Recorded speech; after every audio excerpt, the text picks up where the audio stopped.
Hello student, welcome to EPG Pathshala. I am Dr. Nimisha Jadhav from School of Studies Environmental Chemistry, Jivaji University, Gwalior. Today we are going to discuss about the module Chemical Parameters of Water, 5th, under the paper of Environmental Analysis. The learning objective of this module is to determine the presence of heavy metal in a given water sample or the wastewater. Heavy metals won't be a part of the waste surface water or the ground water, but they are incorporated in the water by leaching and the other industrial wastage. So it comes under the pollution because these heavy metals are affects the human being as well as the animal. So in this module we will learn about the determination of few heavy metals like cadmium, copper, iron and hexavalent chromium. We have selected specifically these four metals because they are having a very high detrimental effects on human body, as well as for they are hazardous for the animal life. So first of all, we have discussed about the determination of cadmium in a given water sample. Generally, cadmium occurs in the sulfide minerals, but this metal is used in the various industrial processes like electroplating, batteries, paint, pigments, and in alloys with various other metals. Cadmium is usually associated with the zinc as an alloy, and it is highly toxic and has been implicated in some cases of poisoning through the food. So determination of cadmium is very much essential so that we can save the animal life as well as human life for the cadmium poisoning. The minute quantity of cadmium are suspected of being responsible for adverse changes in the arteries of human kidneys. The cadmium also causes generally cancer in laboratory animals and has been linked to the epidemiological with certain human cancers. A cadmium concentration of 200 microgram of per liter is toxic to certain fishes. Cadmium may enter water as a result of industrial discharge, or it's a deterioration of galvanized pipe. The FAO, that is Food and Agriculture Organization, recommended maximum permissible limit of cadmium for the irrigation water is 10 microgram per liter, and US EPA, that is the United States Environmental Protection Agency, gives the or recommended the maximum level of the cadmium in the drinking water is 0.005 milligram per liter, but in BIS is Bureau of Indian Standard gives their desirable limit in drinking water is 1 milligram per liter. Now we discuss about the methods for the analysis of cadmium. The number one method is inductive coupled plasma method or AS method, and second one is diathiozone method. It is also known as spectrophotometric method. First of all, we have discussed about the inductive coupled plasma method or AS method. For the determination of cadmium at trace and ultra trace level is important due to its highly toxical nature. Inductive coupled plasma mass spectrometry is a highly sensitive and rapid technique suitable for the analysis of cadmium. A quadrupole analyzer is used. Isobaric interferences due to oxide ions of molybdenum can pose a problem and lead to enormous result. A method was developed to reduce the oxide interferences for the accurate determination of cadmium at nanogram per gram levels in the presence of excess molybdenum. The second method of cadmium determination and most widely used method is diathiozone method because it can be performed in any low cost laboratory. In diathiozone method, the cadmium ion under the suitable condition react with the diathiozone to form a pink to red color that can be extracted with the chloroform. Then the chloroform extracts are measured photometrically and the cadmium concentration is obtained from the calibration curve prepared from the standard of cadmium solution treated in the same manner as the sample. So this method is a spectrophotometric method, and we can determine the cadmium by following the Lambert-Spears law. Interferences. Under the specified conditions, concentrations of metal ions normally found in water do not interfere in the cadmium determination by dithiazole method. Lead up to 6 mg, zinc up to 3 mg, and copper up to 1 mg in the portion analyzed do not interfere, but increases above this level causes interferences in the determination of cadmium by the dithiazole method. Ordinary room lighting, light incandescent and or the fluorescent does not affect the cadmium dithiazonate color, and minimum detectable concentration is 0.5 microgram per liter cadmium with 1 centimeter light path.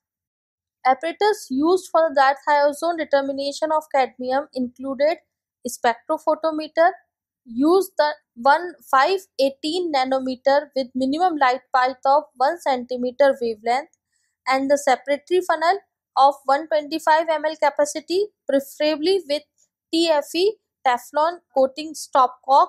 Then the third one is glassware, clean glassware used during the analysis, including sample bottle with 1:1 hydrochloric acid and rinse thoroughly with tap water and distilled water. Now we come to the reagents and standard.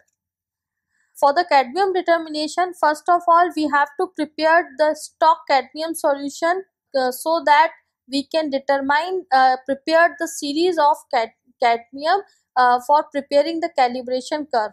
Afterward, the standard cadmium solution is prepared by taking the suitable amount of stock cadmium solution and diluted to the 1000 ml with the help of distilled water. Then sodium potassium tartrate solution is also used. Afterwards, sodium hydroxide, and the solution 2 is prepared by the combination of NaOH and the potassium cyanide. This solution is prepared by dissolving 400 gram of NaOH and 0.5 gram of potassium cyanide in water and make up to the 1 liter.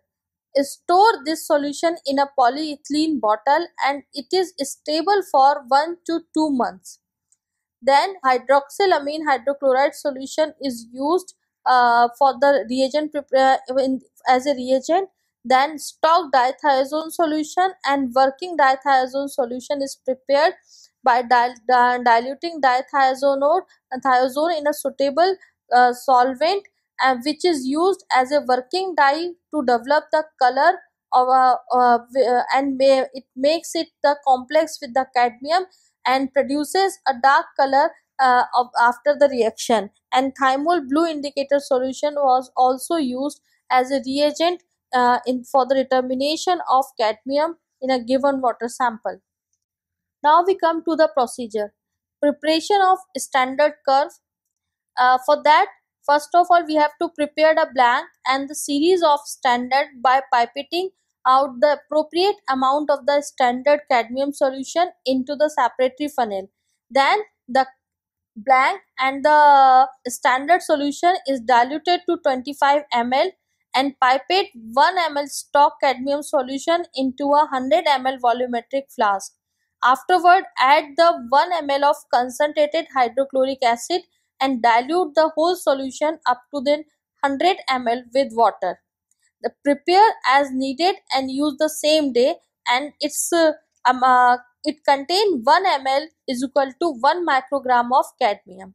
Then plot a calibration curve with the help of standard series. For sample, the determination of cadmium in the sample, first of all, we have to pipette a volume of digested sample containing a 1 to 10 microgram of cadmium to separatory funnel and dilute to the 25 ml as necessary. After that, add 3 drops of thymol blue and adjust the pH with 6 normal NaOH to the first permanent yellow color. Then after the color development, extraction and measurement was also done by using the separatory funnel and spectrophotometer. Then add reagents in the following order and mixing after each addition. The first of all, we have to add 1 ml of sodium potassium tartrate solution, then 5 ml of NaOH casein solution and 1 ml of hydroxylamine hydrochloride solution and 15 ml stock dithiazone solution. Mix the whole solution by inverting or shaking the vessel, and then the color stable, keep it for a 10 minutes or the 15 minutes to develop a color. After the development of color, read the absorbance at 518 nanometer against the blank. Obtain cadmium concentration from the calibration curve. Now the calculation of cadmium is done by the matching standard into dilution factor into 1000 divided by the total volume of the sample. The second important heavy metal present in the water sample, that is the copper. The copper occurs in the nature in its native state but also found in many minerals, the most important of which are those containing sulfide compounds but also those with oxides or carbonates. Copper salts are used in the water supply system to control biological growth of reservoir and distribution pipes and to catalyze in oxidation of manganese. The copper in a very few amount is good for the health because it controls the microbial development in any drinking water, but excess of copper causes a detrimental effects on the human being. The corrosion of copper containing alloy in the pipe fitting may introduce measurable amount of copper into the water in a pipe system. FAO recommended maximum level of irrigation water, particularly for the copper, is 200 microgram per liter, and US EPA gives the standard of copper in the permissible limit of drinking water standard is 1 milligram per liter, and the Bureau of Indian Standard gives the permissible limit of copper in drinking water is 0.05 milligram per liter. The method which the most frequently used for the copper determination is known as Neo-Coprin method. It is a spectrophotometric method in which we can prepare a series of standard with the help of copper solution, and afterwards we can analyze the sample with the help by passing the radiations through the sample. Now discuss the Neo-Coprin method for the determination of copper in a given water sample. The principle of this method included that the cuprous ion in neutral or slightly acidic solution reacts with 2,9-dimethyl 1,10-phenanthroline neocuproin to form a complex in which 2 moles of neocuproin are bound by 1 mole of copper ion. The complex can be extracted by a number of organic solvents, including a chloroform methanol mixture, to give a yellow color solution. The reaction is virtually specific for copper, and the color follows Beer's law up to a concentration of 0.2 milligram of copper per 25 ml of solvent. The full color development is obtained when the pH of the aqueous solution is between 3 to 9. The color is stable in chloroform for the several days. The sample is treated with hydroxylamine hydrochloride to reduce cupric ion to cuprous ion. Then sodium citrate is used to complex metallic ions might precipitate when the pH is raised. The pH is adjusted to 4 to 6 with NH4OH acid. A solution of neocoproin in methanol is added, and the resultant complex is extracted into chloroform to an extract volume of the volume with methanol. The absorbance of the solution is measured at 457 nanometer. Interferences. The excessive amounts of other oxidizing ions use up to 20 ml additional hydroxylamine hydrochloride solution is control the amount of oxidizing ion, and they are not interfering in the determination of copper. Cyanide, sulfide and organic matter interfere but can be removed by a digestion. Minimum detectable concentration corresponding to 0.01 absorbance or 98% transmittance is 3 microgram of copper when 1 centimeter cell is used, and 0.6 microgram of copper per liter when the 5 centimeter cell is used. So the detection limit of this method of copper is 3 to 5 microgram per liter of the solution. The apparatus used for the analysis of copper is the spectrophotometer, and we are using the wavelength of 457 nanometer, providing a light path of 1 centimeter cuvette, and the separatory funnel to extract out the copper from the wastewater of 120 ml capacity with the glass or TFE stopcock and the stopper or foil in the 250 ml of conical flask. Add 10 ml water and 5 ml concentrated nitric acid. After the reaction has slowed, warm gently to complete dissolution of the copper and the boil to expel oxides of nitrogen using precautions to avoid loss of copper. Then after it is cool, and add about 50 ml of water and transfer quantitatively to a 1 liter of volumetric flask and dilute to the mark with water, and this solution containing 1 ml is equal to 200 microgram of copper. Then the standard copper solution is prepared by diluting 50 ml of the stock copper solution to 500 ml with distilled water, and this solution contain 1 ml of this solution contain 20 microgram of copper in the solution. Then sulfuric acid is used to acidify the solution. Then hydroxylamine hydrochloride solution is added. Then sodium citrate solution, ammonium hydroxide solution, pH paper to check the pH in the range of 2 to 10. Neocoprene reagent, it is a working dye which develops the color. Chloroform for the extraction purposes, and methanol is also used for the same reason, and the nitric and hydrochloric acid is used for the digestion purposes. Now we discuss about the procedure of copper determination in a given water sample. For that, first of all, we have to prepare a calibration curve.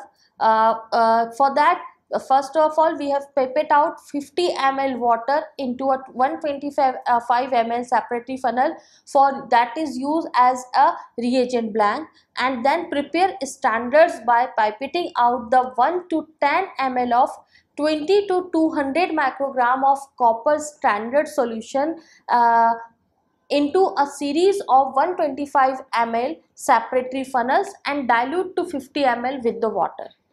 Afterwards, then add 1 ml of concentrated sulfuric acid and use the extraction process. The construct after that, and then we are adding the portion of chloroform by which the extraction procedure followed out, and then construct a calibration curve by plotting absorbance versus microgram of copper. The second step is the treatment of sample. For the treatment of sample, first of all, we have to transfer 100 ml of the sample to a 250 ml of beaker, and then add 1 ml of concentrated sulfuric acid and 5 ml of concentrated nitric acid. After that, add a few boiling chips and cautiously evaporate to dense with white sulfate fumes on a hot plate. If solution remains colored, cool, then add another 5 ml concentrated nitric acid and again evaporate to the dense white fumes. Repeat if necessary and until the solution becomes the colorless. After decolorization of sample, cool the sample and add about 80 ml of water and bring to a boil. Cool and filter into a 100 ml volumetric flask and make up to the mark up to 100 ml with the water using mostly beer and filter washing. Pipette out then 50 ml of or the other suitable portion that contain a 4 to 200 microgram of copper from the solution that obtained from the preliminary treatment into a 125 ml of separatory funnel. Dilute if necessary to 50 ml with water, then add 5 ml of ammonium hydroxide hydrochloric solution or hydroxylamine hydrochloride solution and 10 ml of sodium citrate solution and mix thoroughly.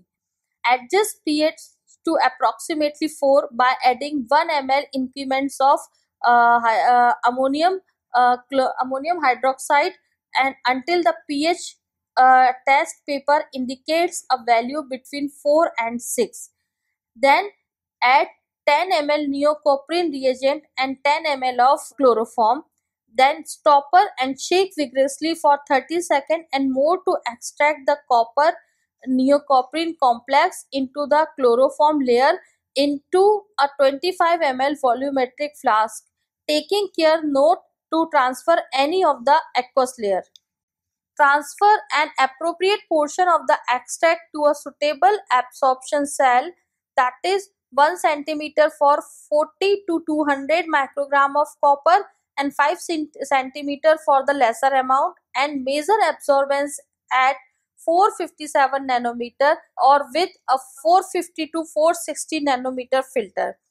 Use a sample blank prepared by carrying 50 ml water through the complete digestion and analytical procedure. Determine micrograms of copper in final solution by reference to the appropriate calibration curve.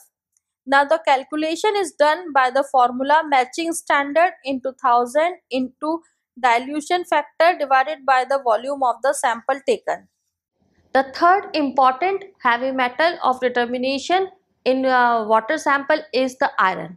The iron occurs as in mineral as hematite, taconite and in the form of pyrite. It is wisely used in steel and other alloys, and elevated iron levels in water can cause stains in plumbing, laundry and cooking utensils and can impart objectionable taste and odor to the food.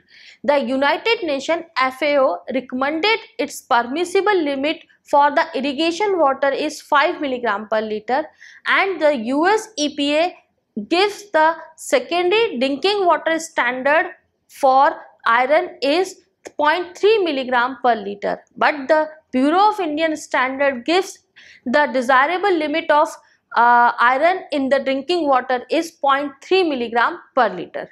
Phenanthrolene method is used for the iron determination and the results are very much accurate. So this is a quite popular method for determining the iron in the routine laboratory. The principle of this method is that the iron is brought into solution reduced to the ferrous state by boiling with acid and hydroxylamine and treated with 110 phenanthrolene at pH 3.2 to 3.3. 3 molecules of phenanthrolene chelate each atoms of ferrous iron to form an orange-red complex. The colored solution obeys Beer's law. Its intensity is independent of pH from 3 to 9. A pH between 2.9 and 3.9 ensures rapid color development in the presence of an excess of phenanthrolene. Then the color standards are stable for at least 6 months. The major interferences in iron determination, including the strong oxidizing agents, cyanide, nitrite, and phosphates, polyphosphate more so than orthophosphate, chromium, zinc in concentration exceeding 10 times that of iron, cobalt and copper in excess of 5 mg per liter, and nickel in excess of 2 mg per liter. Bismuth, cadmium, mercury, molybdate and silver precipitate the phenanthrolene. So these all the metals interfere in the iron determination. The apparatus used for the iron determination is spectrophotometer, then acid wash glassware and separatory funnels. Reagents used for the analysis included hydrochloric acid, hydroxylamine solution, ammonium acetate buffer, sodium acetate solution, phenanthrolene solution, stock iron solution. For preparation of stock solution, use metal or salt for preparing a stock solution. If a salt of ferrous ammonium sulfate is used, its 1 ml contain 200 microgram of iron. And if a standard iron solution is prepared by this solution, then the 1 ml contain the 10 microgram of iron. Then use diisopropyl and isopropyl ether. Now we discuss about the procedure of determining total iron in a given water sample. For that, first of all, we have to take a sample and mix the sample thoroughly and measure 50 ml into a and transfer to a 125 ml of Erlenmeyer flask. Then add 2 ml of concentrated sulfuric acid and then add 1 ml of hydroxylamine hydrochloride solution. Afterwards, add a few glass beads to stop the bumping of the solution. After adding the acid, keep all the Erlenmeyer flask on the hot plate and boil until the portion remains the 1/3 of taken amount. Then cool all the flask at the up to room temperature and then transfer it to a 50 to 100 ml of volumetric flask or the Nessler tube. After that, add 10 ml of ammonium acetate buffer solution and then add 4 ml of phenanthrolene. Phenanthrolene is working as a reacting dye. After adding the phenanthrolene, mix thoroughly the sample and allow at least 10 to 15 minutes to stand and the maximum color develop. Here the after addition of phenanthrolene, pink color develop due to the reaction of iron and phenanthrolene that can be measured by photometric spectrophotometer. Use the light path at 510 nanometer. Calculation of iron is done by the matching standard into 1000 divided by the volume of sample taken. For that, by this equation, we can determine the iron in milligram per liter of solution. Now, we have discussed here a next heavy metal, that is hexavalent chromium determination in the wastewater sample. The average abundance of chromium in the Earth's crust is 122 ppm in soils, and chromium ranges from 11 to 20 ppm in streams. It average out 1 microgram per liter of solution. Chromium is found chiefly in chrome iron ore and it is used in alloy, in electroplating and pigments industry. So the major source of chromium in the water is the discharge of such kind of industry into the nearby surface or groundwater body. In natural water, the trivalent chromium exists as chromium 3 plus or chromium 4 form.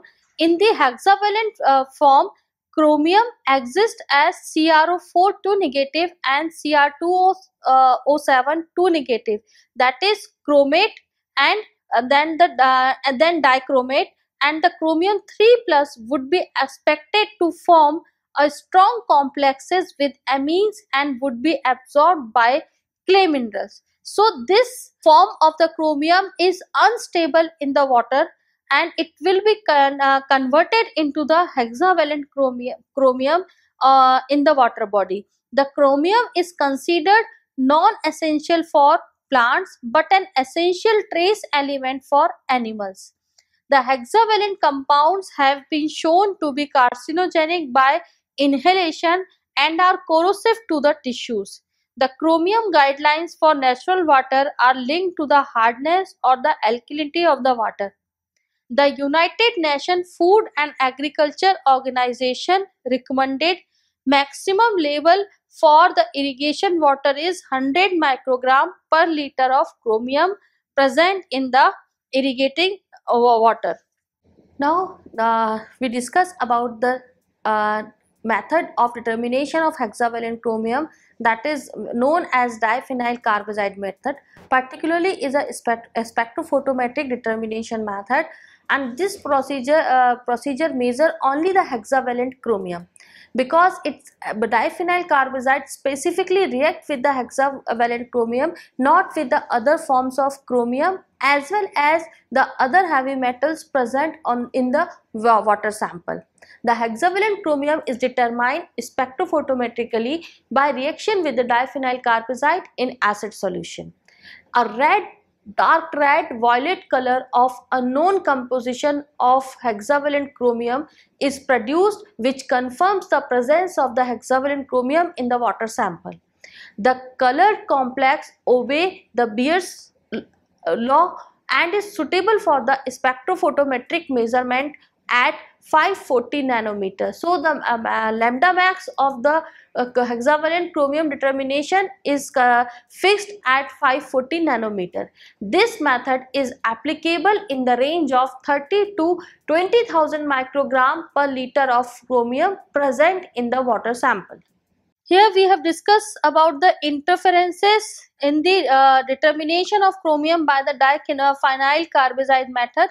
The reaction with diphenyl carbazide is nearly specific for the chromium, but hexavalent molybdenum and mercury salt will react to form color with the reagent, but the intensities are much lower than that of the chromium at the specified pH.